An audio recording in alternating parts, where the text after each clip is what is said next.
7. Ok. Je vais lire à partir du verset 5, juste pour qu'on comprenne le contexte, ok? Si quelqu'un d'entre vous manque de sagesse, qu'il la demande à Dieu, qui donne à tous simplement et sans reproche, et elle lui sera donnée. Mais qu'il la demande avec foi, sans douter, car celui qui doute est semblable au flot de la mer, agité par le vent et poussé de côté et d'autre. Maintenant, regardez le verset 7, il dit qu'un tel homme, donc l'homme qui doute, ok, il dit qu'il ne s'imagine pas qu'il recevra quelque chose du Seigneur. Il dit qu'il ne s'imagine pas qu'il recevra. Dis-moi, si vous vous imaginez que vous recevez quelque chose du Seigneur, vous allez avoir une certaine attitude. Parce que l'imagination produit pour l'homme une certaine attitude. Vous le savez. Enfin, je pense que vous comprenez ce que je veux dire. C'est-à-dire que si vous vous imaginez que vous allez recevoir quelque chose, vous allez vous tenir comme quelqu'un qui doit le recevoir. Ok, je prends un exemple pratique. Supposons que vous vous imaginez que le président de la République, ok, vienne dans votre maison. Vous allez apprêter les meubles pour le recevoir. Je veux dire, vous allez apprêter la maison, vous allez nettoyer votre maison. Même si vous avez une petite maison, vous allez nettoyer votre maison. Peut-être que vous allez faire un petit mot de bienvenue devant la porte pour dire bienvenue monsieur le président. Bref, vous allez faire tout ce que vous pouvez faire pour pouvoir le recevoir. N'est-ce pas? En fait, je vais vous expliquer concrètement ce que vous avez fait. Vous vous êtes projeté dans cette réalité. Vous me suivez? Vous vous êtes projeté dans cette réalité. Qu'est-ce que l'imagination? Laissez-moi vous donner une autre définition de l'imagination. Parce que je sais, c'est l'acte de formation des images. Ça, c'est la définition la plus basique. Ok? L'imagination, donc, est une projection de l'esprit humain dans un lieu. L'imagination est une projection de l'esprit humain dans un lieu.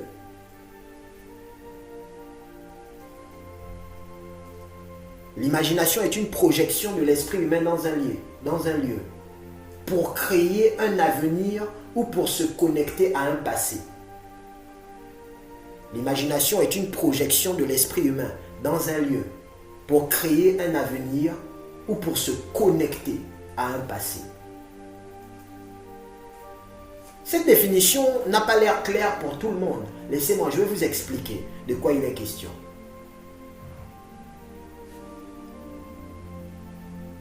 En fait, dans l'imagination, il y a également le souvenir. En fait, le souvenir est dans la pensée. C'est un autre pan de l'imagination. Donc, notez la définition de ce qu'est le souvenir ou l'acte de se souvenir.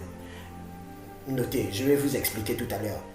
L'acte de se souvenir par sa pensée, parce que vous pouvez vous souvenir par le toucher, ok? Vous pouvez vous souvenir, je vous ai dit hier que vos membres avaient une mémoire, ok? Donc, je précise, l'acte de se souvenir par sa pensée, d'accord, est une téléportation de l'esprit, ok? La première fois, j'ai dit projection, là, je dis téléportation. Je vais vous expliquer. Dans un sens, oui. Dans un autre, un peu différemment. Ok, téléportation de l'esprit humain dans le passé. L'acte de se souvenir est une téléportation de l'esprit humain dans le passé. C'est une force. L'acte de se souvenir est une téléportation de l'esprit humain dans le passé. Point. C'est une force qui recrée l'environnement vécu et qui vous permet de revivre et ressentir les mêmes émotions. Je reprends. C'est une force, donc je reprends depuis, l'acte de se souvenir par sa pensée est une téléportation de l'esprit humain dans le passé. C'est une force qui recrée l'environnement vécu et qui vous permet de revivre et ressentir les mêmes émotions. Vous ne vous rendez pas compte, mais c'est très très très dangereux. je vous assure, c'est vraiment, vraiment dangereux. Vous imaginez ce que ça veut dire, ce qu'il se passe lorsque vous imaginez, ou lorsque vous vous souvenez.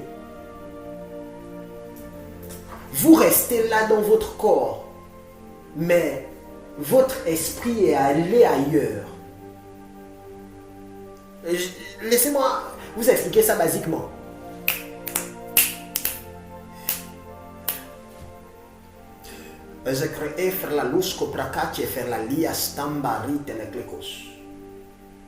Supposez que vous avez perdu un parent.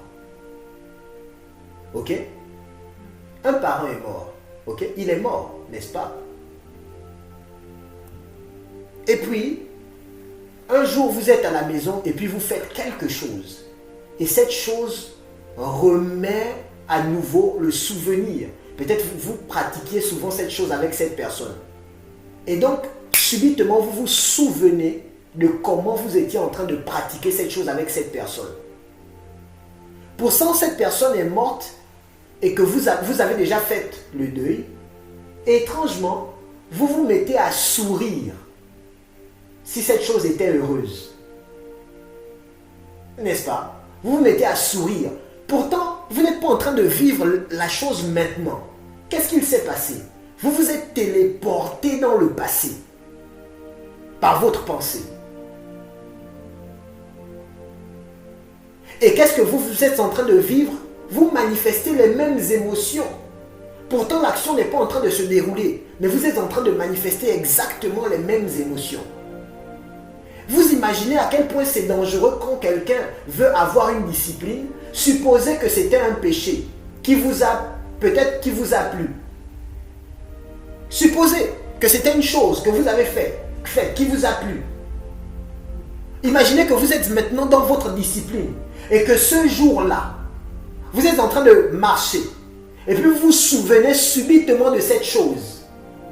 Et donc vous commencez à ressentir dans votre corps des envies que vous aviez abandonnées, que vous n'aviez plus.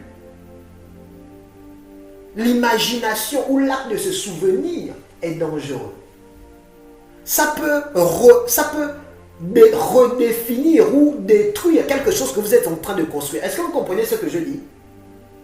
C'est une force dangereuse. Elle recrée l'environnement vécu. Et ça veut dire que ça peut détruire tout ce que je suis en train de construire. J'avais commencé à construire toutes ces choses. J'avais commencé à les bâtir. J'étais en train d'avancer. Et tout à coup, je me souviens. Et tout ça pourquoi? C'est parce que j'ai la capacité spirituelle de m'imaginer.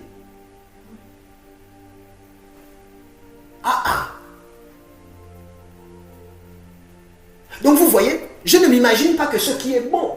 Je m'imagine seulement. Vous devez comprendre que l'imagination fonctionne et que les images sont créées à partir de ce que vous avez vu, vécu, entendu, fait. Vous me suivez? Les imaginations sont toujours créées à partir de ce que vous avez vu, vécu, entendu, fait, ou de ce que vous pensez que c'est possible de se produire. Vous savez que, je vais vous dire quelque chose de très important. Est-ce que vous savez que si vous commencez à vous imaginer la nuit, qu'il y a un esprit qui vient vous étouffer, un esprit va venir pour vous étouffer? Bien sûr. Si vous vous imaginez que... Vous devez comprendre ce qu'est la force de l'imagination. Parce que c'est comme ça qu'on crée la foi. C'est comme ça que la foi se manifeste. Elle se manifeste par l'imagination. Il dit quoi à Josué? Vous vous rappelez? Vois, je te livre Jéricho, son roi et ses vaillants hommes. En d'autres termes, forme des images dans ta pensée que moi maintenant, je suis en train de te livrer Jéricho, son roi et ses vaillants hommes. En d'autres termes, forme des images de ta victoire sur Jéricho, son roi et ses vaillants hommes. Et Dieu dit, si tu es capable de former cela, alors cela va se manifester. Donc si, dans votre pensée, vous avez des images qu'un esprit, parce que vous avez peur par exemple, qu'un esprit peut vous toucher, peut vous empêcher de faire des choses, vous avez conçu ces images dans votre pensée, qu'est-ce qu'il va se passer? Un esprit aura de l'ascendance sur vous. L'imagination. L'imagination donc, je vous ai dit, elle agit sur l'avenir, mais aussi sur le passé. Et quand c'est le passé, on parle de souvenir, l'acte de se souvenir. Et ça détruit, ça peut détruire. Tout comme ça peut construire. C'est une loi que vous ne devez pas ignorer. Qu'est-ce que j'essaie de vous dire? J'essaie de vous dire que les imaginations que vous avez dépendent à 90%, sinon 98% de vous-même.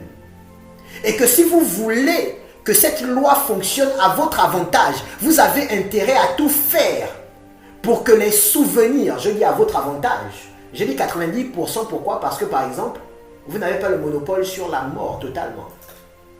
Amen. Mais les 90%, les 98% sont pour vous. Si vous voulez que cette loi fonctionne à votre avantage, vous avez intérêt à avoir créé par votre attitude et par vos actions quotidiennes des bons souvenirs.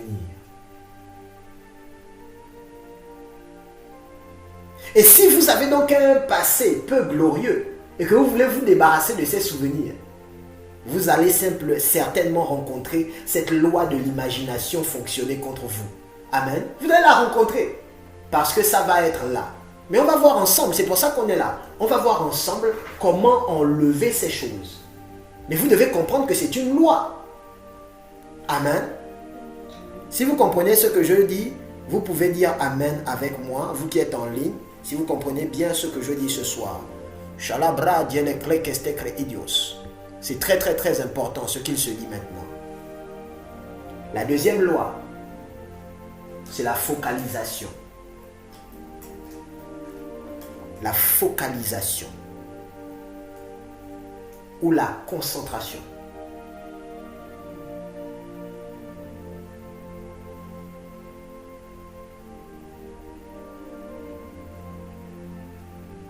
La focalisation.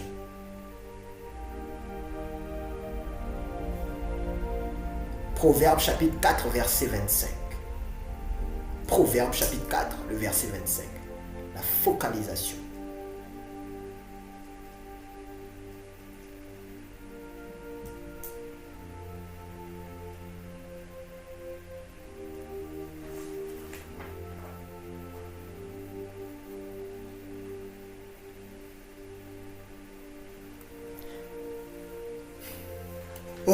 Que tes yeux regardent en face et que tes paupières se dirigent devant toi. Il dit que tes yeux regardent en face, que tes paupières se dirigent devant toi. En d'autres termes, si tu commences à traîner tes paupières n'importe où, n'importe comment, mon ami, toi-même, c'est une loi. Tes paupières doivent être droites. Si même dans ta pensée veut dire, tu peux regarder vite, ne regarde pas. Ok? Tu sais que tu aimes quelque chose. Ok? Que si tu regardes ça, ça va éveiller le désir. Ne regarde pas. Que tes paupières regardent, que tes paupières, il dit que tes paupières se dirigent devant toi. Ne regarde pas tout.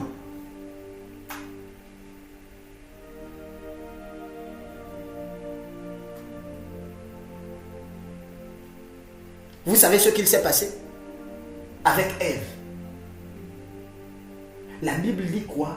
Qu'elle vit que le fruit était bon à manger. Ça veut dire que le jour-là, si elle n'avait pas regardé le fruit là, elle n'allait pas manger ça. Satan parlait, je veux dire le serpent, il parlait. Tant qu'elle n'avait pas regardé, il y avait de l'espoir. Mais quand elle a vu, oh, en plus c'est bon. Ça semble bon. Elle a mangé.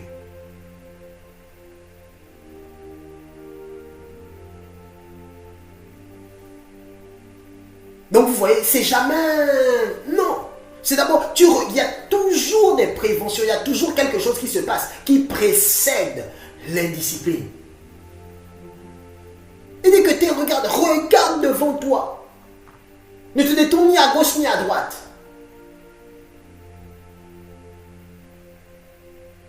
Regarde seulement droit, regarde droit.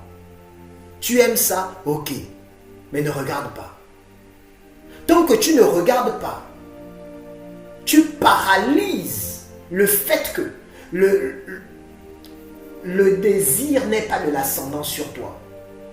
Et puisque tu ne regardes pas, tu te focalises sur quelque chose certainement qui va te donner la victoire sur le désir. Mais si tu regardes, tu t'exposes. Il ne regarde pas.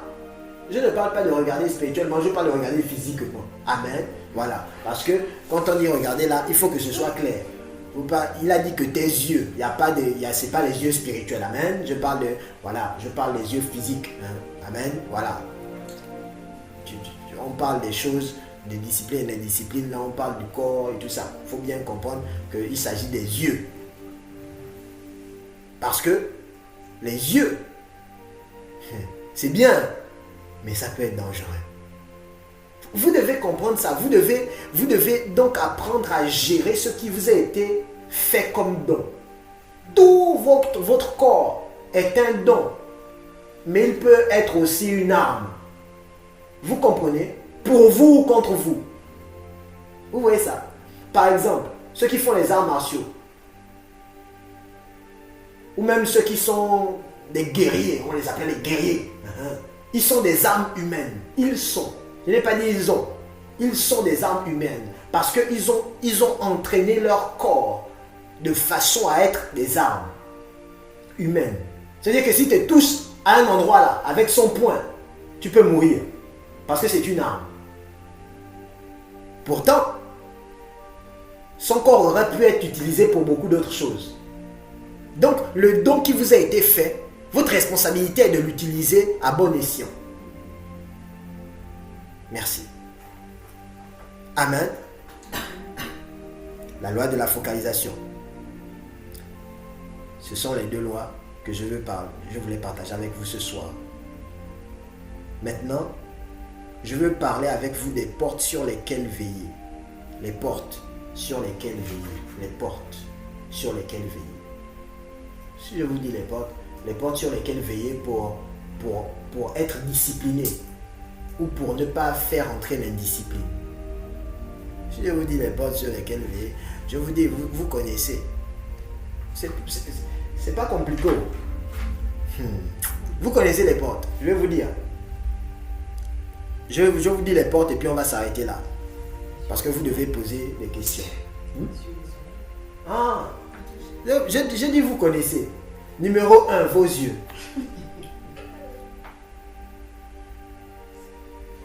Je vous ai dit tout à l'heure, elle vit que c'était bon à manger. En d'autres termes, le désir de manger, la séduction est venue par la vision. Si elle n'avait pas vu, certainement elle n'aurait pas été séduite. Vous savez que votre âme, vous savez, vous connaissez votre âme. Vous savez que si vous voyez telle chose, ça va vite créer le désir en vous parce que vous connaissez, vous savez que vous êtes sensible à ce que vous voyez. Mais vous allez quand même regarder. L'ange qui vous protège veut vous gifler souvent. Je vous dis, seulement il n'a pas le droit. C'est tout. Sinon il veut vous gifler. Parce que il sait que vous savez. Vous-même vous savez que vous savez. Mais vous allez quand même regarder. Il veut vous gifler. Je vous dis la vérité. Il veut vous gifler. Mais il n'a pas le droit. Ce n'est pas son mandat. Amen. Il est là pour vous protéger. Vos yeux. Vous voulez vous garder. Vous voulez commencer à être discipliné, protégez vos yeux des choses que vous savez vous-même que si vous les regardez, elles vont vous désorienter dans ce que vous faites. Protégez vos yeux. Dites-vous, moi, Moïse, je ne regarderai pas telle chose et telle chose parce que je sais ce que ça peut produire dans mon âme. Et ça peut désorienter ce que je fais. Vous décidez de ne pas regarder. Si vous savez qu'à chaque fois que vous regardez des films, ça vous désoriente, ne regardez pas les films. On ne t'a pas forcé. Si les autres disent que non, eux, on va au cinéma, tu n'es pas obligé d'aller au cinéma. Toi, les films et toi, ça ne va pas. Pourquoi tu forces? Si c'est un type de film, ne regarde pas le type de film. Il y a des gens, vous savez vous-même que vos yeux ne supportent pas certaines images. Pourquoi vous allez les regarder? Vous dites, mais c'était dans un film, apôtre, c'était dans un film, c'était pas une scène.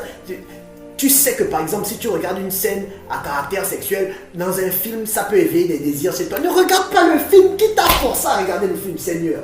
Va regarder les dessins animés, je ne sais pas, va même regarder les comédies. Qui t'a forcé à regarder les films? Tu sais que ça va avoir de l'effet sur toi. Ou bien ça aussi, on doit te dire. Tu sais? Est-ce que tu as besoin qu'on te fasse? Tu n'as pas besoin que le Saint-Esprit vienne te dire non, non, non, ne regarde pas. Tu n'as pas. Tu sais.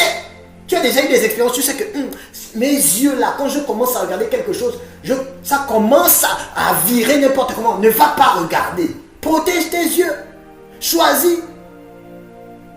Pourquoi tu pars? Ne regarde pas. Si tu vois des gens regarder les films, tu as le droit de sortir de la salle. Tu n'es pas une mauvaise personne. Il n'y a pas un problème avec toi.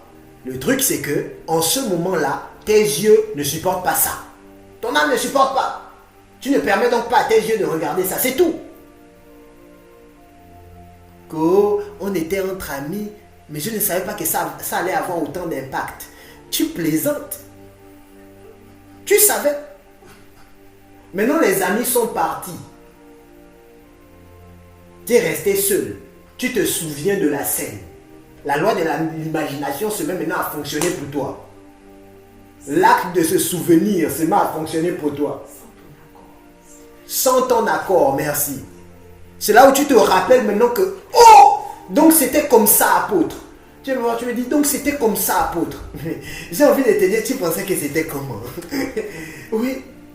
Il n'y a pas Satan dedans. C'est-à-dire que si tu dis même esprit de fornication, tous les esprits sont étonnés que, oh, on nous accuse même. Ils sont étonnés, tout le monde est étonné que, mais comment? On se souvient, c'est lui-même qui a regardé, c'était ses yeux, c'est son âme. Mais nous on vient faire quoi dedans? Les yeux. Les yeux. Écoutez-moi, lorsque votre âme est faible dans un domaine, ce n'est pas Satan qui en est la cause. Non. En fait, soit dû à votre penchant quand vous étiez dans le monde, ok, soit dû au fait que Dieu a éveillé certaines sensibilités en vous à cause de ses plans. Mais cela ne veut pas dire que vous devez, je ne sais pas, ces choses sont censées vous détruire. C'est à vous de vous garder. Gardez-vous. Vous vous gardez comment? Eh bien, vous protégez vos yeux. Tu sais que moi par exemple, je me souviens vite des choses. Je me souviens, j'ai une grande capacité mémorielle, c'est ça?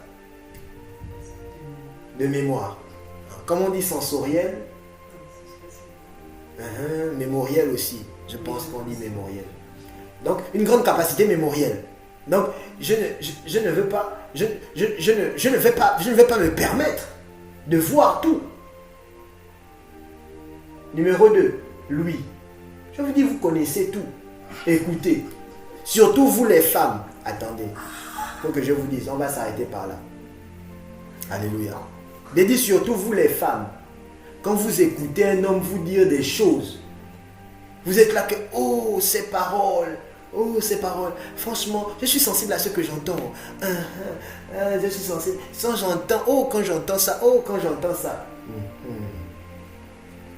Maintenant, tu entends. Tu as entendu. C'est bien beau d'avoir entendu. Maintenant, tu te retrouves dans une situation où tu ne peux plus faire les choses correctement parce que tu as entendu. Tu savais bien que toi, quand tu entends des choses, ça commence à te faire des choses dans le ventre. Les papillons. Les papillons au ventre. Il n'y a pas les papillons. Moi, je connais les sons en question des papillons. Donc, tu savais que ça peut créer des papillons. Tu as entendu, mais tu continues de nourrir d'entendre ça. Pourtant, tu sais ce que ça peut créer. Et tu sais que c'est le chemin pour déraper. Au lieu de faire attention, tu laisses. Et comme tu laisses et que ça perdure, tu fais la personne qui était étonnée quand les choses se produisent. La personne qui est étonnée. Oh, je ne savais pas. Mais tu savais. Tu savais. C'est vrai que, après, vous savez, j'ai souvent entendu ça. C'est vrai que un jour, c'était venu dans ma tête, mais je me suis dit que non, ça ne peut pas. Et dire, tu savais que le chemin là, ça conduit là-bas. Mais tu as insisté sur le chemin. Est-ce que vous, en tant que femme, vous ne devez pas entendre de belles paroles? Ce n'est pas ce que je dis. Je dis juste que quand vous savez que vous êtes une femme, vous devez bien souder vos oreilles avec le béton. Parce que les hommes vont parler. Amen. Si vous êtes une femme, vous allez vous faire draguer. Vous êtes une femme, vous allez vous faire draguer. Ça veut dire qu'à un moment donné, vous devez apprendre à gérer ça. Amen. Il parle, tu gifles. Dieu de gloire. Vous devez apprendre à gérer ça parce que tout le monde va vous faire des compliments. Ok?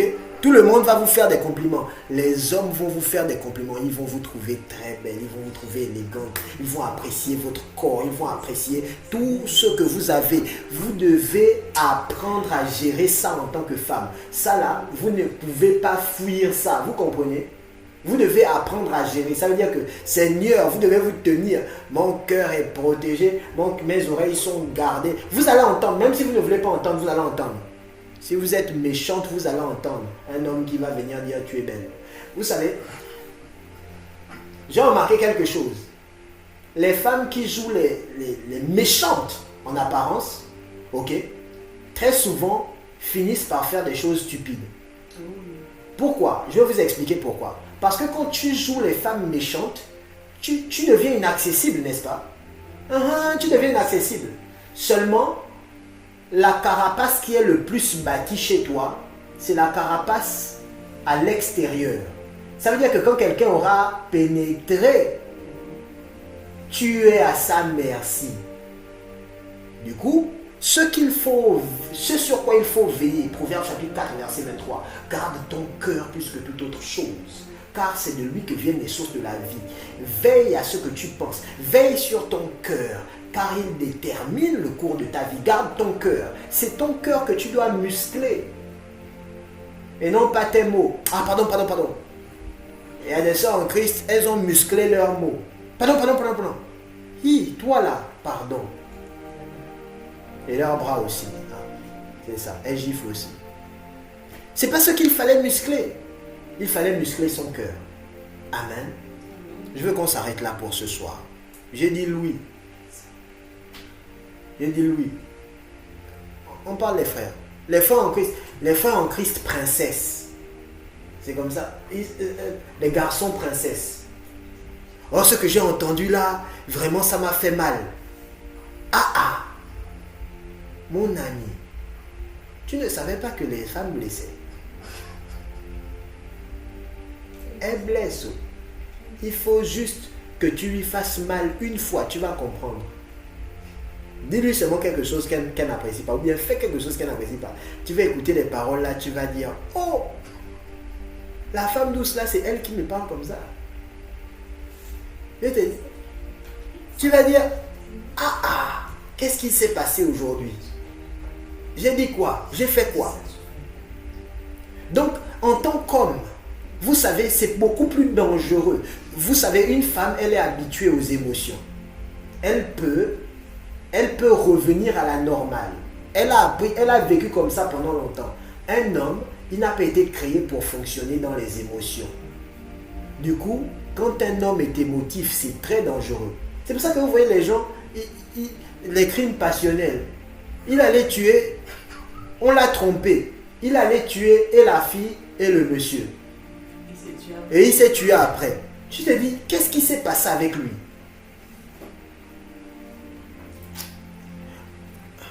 Un homme trop émotif sur ce qu'il entend ou à partir de ce qu'il entend est dangereux. Vous devez muscler votre cœur en tant qu'homme. Et la chose que vous devez le plus apprendre dans ce domaine quand on est un homme, c'est de se taire. Vous comprenez ça? C'est-à-dire que vous devez arriver à un niveau, ok, dans votre être en tant qu'homme, où elle parle, où il parle, parce que elle, vous savez, je ne sais pas pourquoi, mais quand une femme te parle mal, ça fait plus mal que quand un homme te parle mal. C'est vrai. Parce que les femmes, elles ont des mots qu'elles choisissent là. C'est-à-dire que quand une femme te parle et qu'elle a décidé de te blesser, je t'assure, tu seras blessé. Si tu n'es pas blessé, c'est qu'elle ne voulait pas te blesser. C'est vrai. Si une femme elle veut te blesser avec ses mots, elle va te blesser. Même, peu importe qui tu es, même si tu es... Oui, elle va te blesser. Elle va te blesser. C'est que Dieu connaît même l'histoire que le jour où la femme de Job a parlé, il n'a pas parlé. La femme de Job a dit, la femme de Job, elle s'est tenue. Après qu'elle a perdu ses enfants, elle a dit, mais toi, tu fais quoi? Maudit Dieu et meurs. La femme de Job, elle s'est tenue comme ça. Dieu n'a même pas dit quelque chose sur elle. Si vous lisez la Bible, il n'a rien dit. Il a regardé, il sait. Il sait que quand une femme... frère en Christ, si tu ne connais pas la femme, mon ami, je te dis, tu auras des problèmes dans cette vie. Donc tu dois apprendre à faire juste silence. Tu dis, Et puis quand elle te dit parle, il faut parler. Ne te tais pas. Mais si tu te tais, mon ami, tu crées un autre problème que tu ne peux pas gérer. C'est pour ça que les femmes connaissent ça, ce que je dis là. Vous dormez ensemble sur le lit, c'est à 2 heures qu'elle te réveille. Elle te dit, il faut qu'on parle. Tu dis, mais comment? Tu es en train de dormir, normalement. Elle te dit, il faut qu'on parle. Si tu es sensible aux paroles en tant qu'homme, tu es en danger. Tu es en danger. Je te dis la vérité, si tu es sensible aux paroles, tu es en danger. Tu es un homme, tu es sensible aux paroles, tu n'es pas prêt. Donc, à un moment donné dans votre vie spirituelle, vous devez apprendre à être insensible quand on vous parle de certaines choses. Ça ne vous plaît pas. Dites, ok, j'ai entendu. Avancez. Vous devez dire, ok, j'ai entendu. Quand vous êtes un homme, vous êtes un leader, vous allez faire quoi? Non, on m'a parlé mal, mais je ne comprends pas pourquoi. Tu viens maintenant te plaindre chez ta femme parce qu'on t'a parlé mal. C'est comment? C'est elle qui doit faire ça, c'est comment? Je ne te comprends pas, c'est comment? Tu peux venir lui raconter, lui partager une situation, tu ne viens pas te plaindre. Tu racontes que, il y a tel frère là-bas.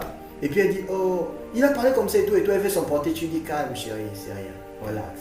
Oui, ça c'est ton rôle. Tu ne peux pas maintenant venir dire, non, moi aussi je vais. Tu vas quoi? Doucement. C'est toi l'homme dans cette maison. C'est elle qui doit dire les choses comme ça. Moi aussi je vais. Oui. Je connais un couple. L'homme est pasteur, la femme est prophétesse. Ils étaient sous un leader. Et puis le leader, il a mal fait les choses.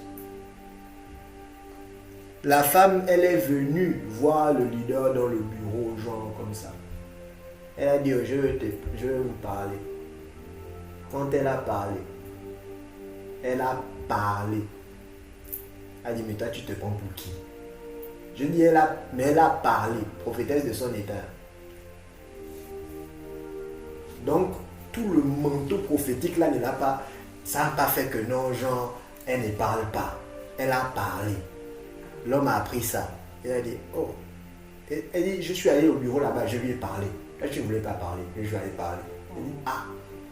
J'ai dit, il me dit, quand j'ai entendu ça, il a dit, ah. J'ai senti que bon, on était dans un problème. Il me dit ça, j'ai senti que bon, apôtre, on était dans un problème. Et puis, j'ai souri. Je voulais lui dire que, ah, l'homme t'a senti. Il dit, je suis allé voir le pasteur, je me suis excusé pour ma femme, etc. etc. Elle dit, ah. Elle dit, après, elle est là, elle écoute comment on me raconte. Elle dit, je ne comprends pas pourquoi il s'est excusé. Ce que j'ai dit était vrai. C'est ça. C'est que, en fait, dans tout ce qu'elle a dit, qu'elle a compris, elle dit, je n'ai même pas été impoli, j'ai juste dit la vérité.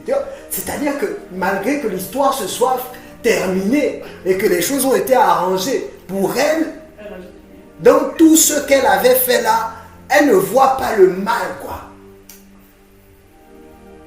On discutait, j'ai dit, oui, en fait, ouais. Tu es prophétesse, mais tu es une femme, quoi. Hein? C'est-à-dire que tu es une femme. Ok? Non, c'est-à-dire, en fait, ce n'est pas que vous êtes comme ça ou pas comme ça, c'est que il y a cette chose à l'intérieur de vous de naissance, de base. C'est comme une programmation par défaut. C'est un standard. Ok? Maintenant, quand vous grandissez dans les choses de Dieu, vous pouvez être différente. Ou selon l'éducation que vous avez reçue, vous pouvez être différente. Mais de base, une femme, elle a une attitude et un caractère. Bon, maintenant, je disais sur les hommes. Sur les hommes, je vous dis, si vous êtes un homme, apprenez à garder votre cœur sur les paroles que vous entendez. Un leader qui, tous les jours, a mal. Il a mal. Il avance avec les blessures intérieures. C'est un leader, ce sont des bêtises. Ok? Un leader. Leader ici, ce n'est pas leader d'église. Leader ici, c'est même mari. Un mari, c'est un leader. Tu avances avec les blessures. Tu vas blesser tout le monde. En plus, c'est toi le chef. Donc, toi, le chef, tu es blessé. Mais quand tu vas parler, il y aura des blessures. Il y aura des blessures. Il y aura des blessures. Il y aura des blessures. Un jour, un homme, je vous ai raconté cette histoire. Laissez-moi raconter ça et puis en clôture, vous allez poser vos questions. Un homme, il était marié à une femme et puis ils se sont disputés un jour. Et puis elle allait à la cuisine. Enfin, ils se sont disputés. Elle a pris le couteau. Quand il a vu ça, qu'elle avait pris le couteau, il est sorti de la maison. Pendant 10 ans, il ne l'a plus jamais revu, ni appelé. J'ai bien dit 10 ans. 10 ans, c'est ça écoulé comme ça. Donc, ils étaient mariés toujours, hein, mais séparés. Pourquoi? Oui, 10 ans. Pourquoi? Je vous explique. Il a vu la femme de son père poignarder son père quand il était petit. Elle ne savait pas. Donc, quand ils se sont disputés et qu'elle allait prendre le couteau, il a dit hey! On dirait que ce sont les mêmes choses. Il est parti. 10 ans. Pendant 10 ans. Et pas de signe de vie, elle est restée là seule. Que l'homme, il est parti de la maison seulement. 10 ans après, ils se sont retrouvés dans un programme d'église. C'est ça? Donc c'est un programme d'église et puis finalement, ils ont rencontré un homme de Dieu. Après 10 ans de séparation. C'est là maintenant où la chose a été réglée. Pourquoi? Parce que L'homme avait une blessure. L'homme avait une blessure. Si vous êtes un leader et que vous êtes blessé, je vous dis, vous allez blesser. Vous allez blesser votre femme, vous allez blesser vos enfants. Il y a des papas, hein, ils ont, quand leurs parents les a élevés, on les a tellement frappés qu'en fait, eux là, ceux qui connaissent là, c'est seulement frapper. Ils ne connaissent pas la conversation avec les enfants. Donc, quand ils sont là, dans la maison là, petit truc, oh, ils frappent seulement. Du coup, papa, dans la maison là, c'est celui avec qui on ne parle pas. Aucune conversation avec lui.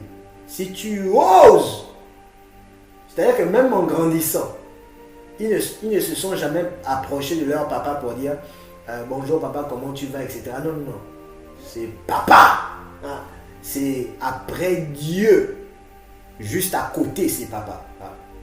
C'est genre, pas Dieu le Père, hein, non. Dieu. Vous voyez toute la divinité de Dieu là. Après, c'est papa. On ne parle pas avec lui. Si tu veux demander quelque chose, tu parles avec maman. Et maman relaie tout. Elle va voir papa. Bien sûr que les choses se passent souvent comme ça, ok? Mais quand papa devient inaccessible, ok? Ce n'est pas possible. Je sais que les enfants filles, par exemple, elles ont tendance à être beaucoup plus proches de leur père. Et que les enfants garçons de leur mère. Quand papa devient inaccessible, à cause de ces troubles d'enfance, tout le couple est en danger, toute la famille est en danger. Donc, les hommes, exercez-vous à l'insensibilité de vos oreilles. Apprenez à gérer les paroles que vous entendez. Apprenez, mais vraiment, écoutez-moi, si vous êtes un homme, la chose que vous devez faire, je ne sais pas, tous les jours, c'est pardonner les gens pour leurs paroles. Pardonner. En fait, pardonner, hein, je vous assure, ça ne doit pas être une option chez un homme. Vous devez même pardonner avant même que la chose ne se produise. Le pardon là, ça doit être votre truc. C'est-à-dire, quand les gens disent « Ah, moi j'ai mon truc », votre truc là, ça doit être le pardon. Vous devez pardonner ceux qui vont vous parler mal demain. Vous devez pardonner les gens aujourd'hui, ceux qui potentiellement vous feront mal. Et si vous êtes marié et que vous êtes un homme, ou que vous voulez vous marier et que vous êtes un homme, mon ami, pardonne seulement. Ce que tu vas entendre, ce que tu vas voir, qu'elle va te dire, pardonne déjà d'avance. Amen. Ok, je vais m'arrêter par là pour ce soir. Des questions? Vous avez des questions à poser? Je vous écoute.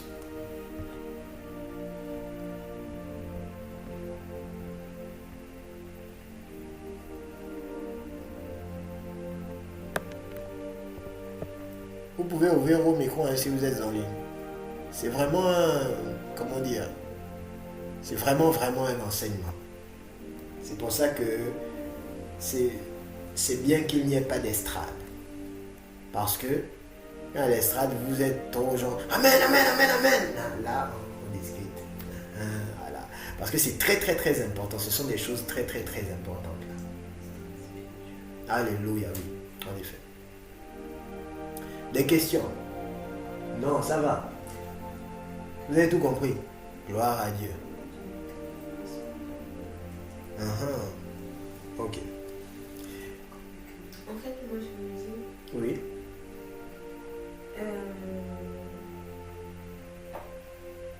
Il y a un truc qui passe pas.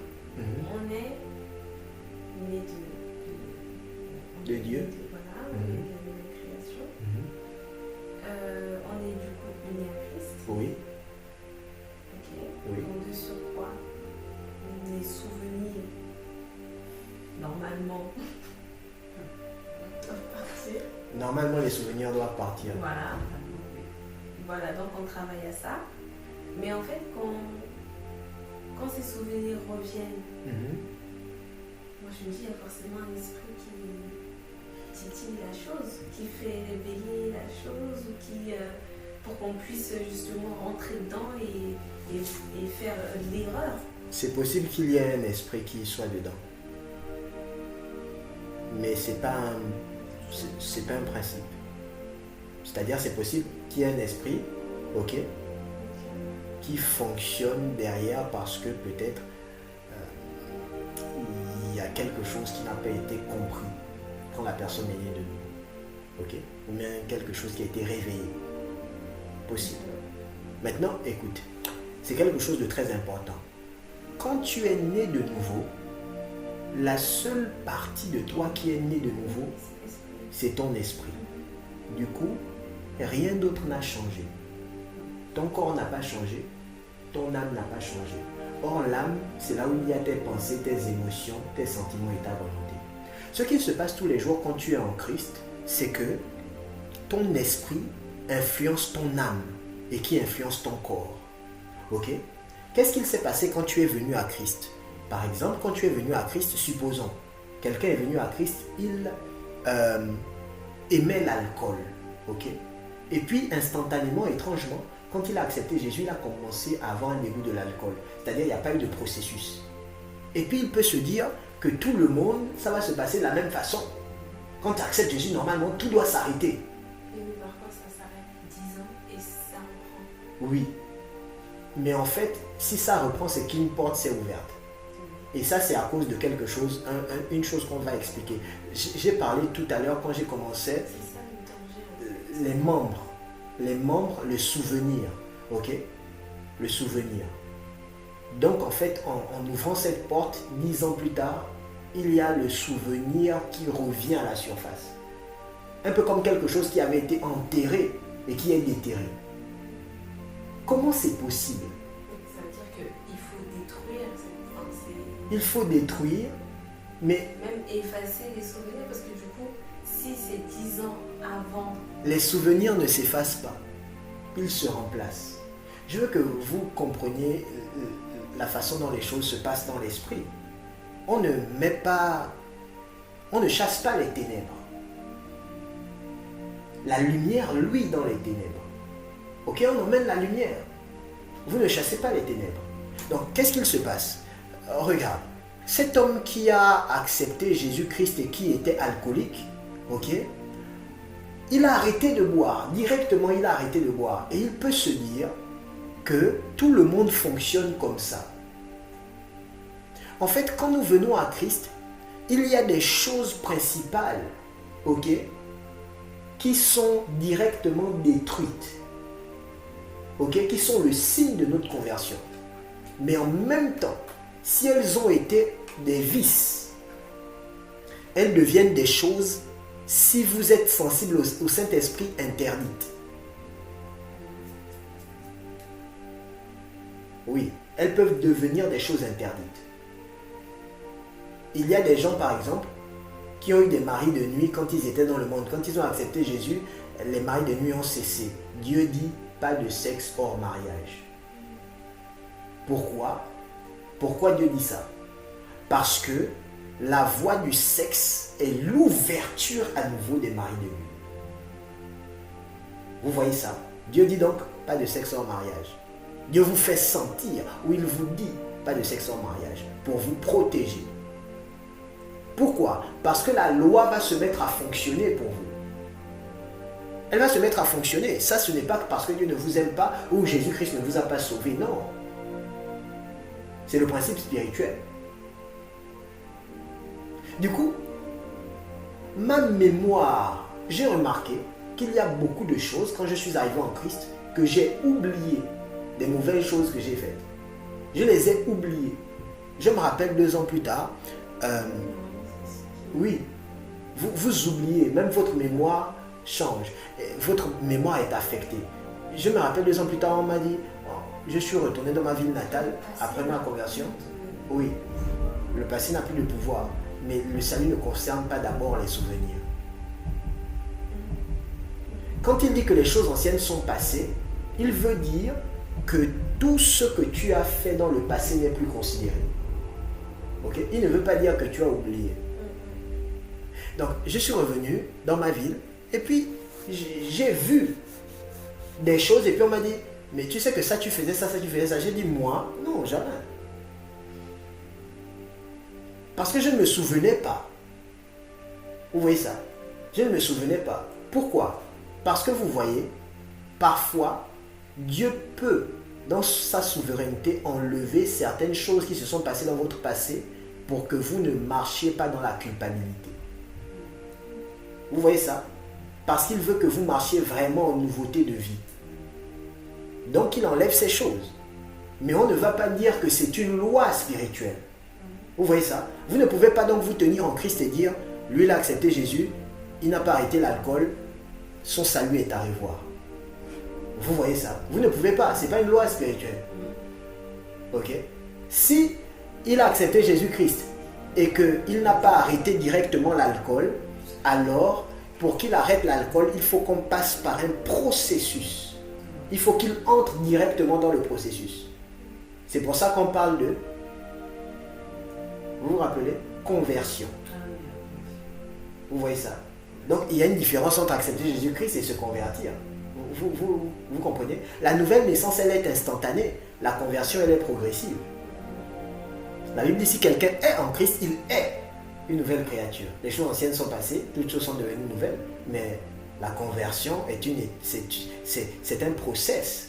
Et dans le document, vous vous rappelez, du niveau 1, on parle du renoncement aux œuvres mortes.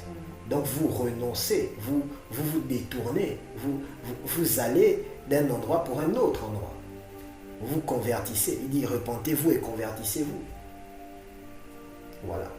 Donc en fait, non, il n'y a en réalité pas de souci avec le souvenir. C'est-à-dire que il est possible que vous vous souveniez. Mais la Bible a dit, le péché n'aura pas de pouvoir sur vous. Donc, si le souvenir a le pouvoir sur vous, là, c'est un problème.